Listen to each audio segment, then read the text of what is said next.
Xuân vừa về trên bãi cỏ non, gió xuân đưa lá vàng suối nguồn. Okay, there was a person, a scholar, and he was very well educated and a very pure and good person. Huh? But he saw all around him all the corrupted court officers, all the bad people in the government, and it made him feel very agitated. So one day he tried to do something about it. Because he was a scholar, very famous for being incorruptible as well as very clever. So many of the politicians often come to his house to visit him, even though his house was truly a very humble one, a thatched hut, just like us, something like this. Or maybe even like my house, there's nothing inside. So one day the scholar was visited by many of the great officers of the court, many great politicians. And he tried to do something. Even though he was perhaps a vegan or something, these people are not. And they demanded a meat diet. So he talked to the master Qinghai, something like that. And the master said, okay, give them. Let them go to hell if they want. After all, we respect each individual's freedom, right? Freedom to go to heaven or freedom to go to hell. After telling them all good things and give them sample booklets how to be vegan and why, they don't follow. So what can we do, I told you the joke already about two persons who went on the airplane, Didn't I? Yes. Did you hear it? No? How come? How come some yes, some no? Okay, let's waste your time again. Two persons on the airplane, just like you and me, We went on the airplane. We needed to go somewhere. And then both of them ordered meat, The next person ordered tofu because he was one of our fellow practitioners. But the next two of them ordered meat. And then when the hostess come, the stewardess comes and says, oh, here is tofu for you.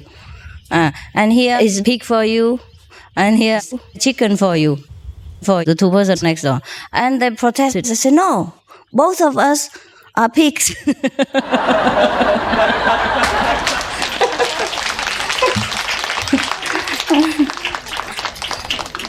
Pig meat. So at least if you eat tofu, people can only say your brain are full of tofu. At least they won't say that you're a pig or dog or you're chicken or whatever, In Vietnam, if you say somebody you are dead chicken, then it's a very, very bad offense. Do they say that in America too? No? What do they call you when you are lousy? Chicken. A living chicken? Instead of dead chicken, you're living chicken, right? Okay. Well, at least you're living. A living teacher and a dead teacher are different, This joke, I don't think you will understand, so we forget it. Find another one. Okay, now, there's another joke. Well, this is all non-vegan, But at least you know what vegans are about. I tell you so that you'll be happy that you're vegan, There was one person who was very rich, and he was very addicted to alcohol. One day, he happened to go out, and he worried that his servant at home will try to eat something of his food while he was away, or drink some of his good wine while he was gone. Even though he had already been very careful and picked a very stupid servant that was not so tricky and didn't know how to eat or steal things like that or to make excuses. Even then he was still careful, worried about the servant. So he said to him, okay, now you stay home and take care of my house, you know?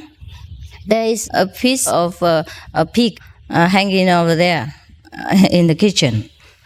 Look after it. Don't touch it. And then there is a chicken still alive next to the kitchen. Also, don't touch it. And take care that all the dog and cat will not come and eat these. And he said, another thing is, there's a pot over there which is covered very carefully. That is poison for the mouse. Don't touch it. There was a wine pot, but he said, this is a poison. If the mouse drinks it, he dies, so just don't touch it. So he went. And then the servant just took out the pork, roasted it, eat it. And then he took out the chicken, killed it, eat it too. And at the same time drinking the alcohol, to accompany it. And feel very good. And then drunk and lay there sleeping very peacefully. When the boss come home, he saw the servant just sleeping there on his sofa. Yeah. And then also smell alcohol. And some of the chicken bones are scattered all over the place. He kicked them around when he slept.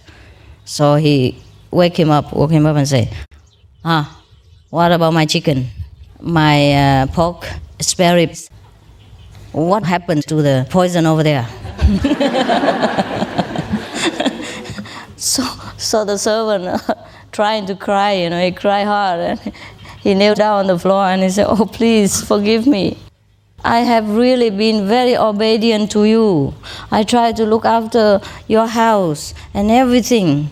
But then, unfortunately, there was a cat who came by. And then he crawled up to the roof of the kitchen and took the pork and eat it. And then the dog saw the cat do that. He also took the chicken and go out and eat it.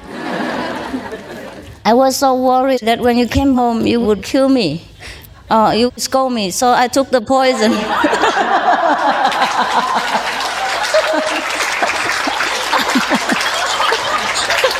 But how come I not died yet?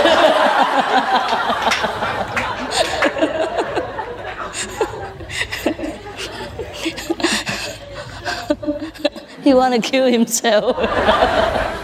But he didn't die. So you be careful with people. When some people look so stupid, it doesn't mean they're truly stupid. And when some people look sweet, it's not necessarily that he or she is sweet, okay? See the way she or he does things. See the outcome of people's business or effort. Then you know that person inside. Don't ever look at the outside and try to judge whether that person is okay or not okay. Huh? You know what I mean? Yeah. Similarly, with searching for a teacher. Because most of us love sweet things, love people's sweet talk, soft voice, and good manners, and people who coordinate with us, please our ego and eyes and habits. So we very easily like to look for a teacher or master with a very sweet nature, always soft-spoken and gentle and things like that. But that is only one of the personalities, or maybe trained like stewardess on the airplane. But it's not necessarily that the person can do us any good or have a real teaching inside. So many people are soft-spoken, but the things they do are all very, very destructive to themselves and society. And the outcome is always bad and negative. So in that case, that person who looks sweet or is soft-spoken is doing no good to him or herself and society at large. So the outcome of our lives, our work, our efforts speaks volumes. It's not how we look and how we react or how we live our life. Understand? Yes. So you have heard that the old times, Jesus even used a stick or something to chase these money changer away from the church. He turned the table upside down. It looked very ungrateful for a master. But he did tremendous good for mankind. He even sacrificed his life for us. Yeah? for his disciples at that time. And his good teachings still have a very, very good impact on a human race as a whole up to now. But many other soft-spoken, perhaps housewives or other officers, have never done anything as great as that. And perhaps even did harm to themselves, to their family members, and society too. Because they didn't know anything better. Perhaps they were born with a vocal cord slightly defective. So then they speak very softly. Can't speak very loud. Or something stuck in their throat. You never know. So we have to be careful what we want and how we judge people. Don't judge their appearance because it's always very deceptive. Is that not so? Okay. Xuân hoa nở vì ai, tay nhẹ bàn tay cùng đắp xây ngày mai.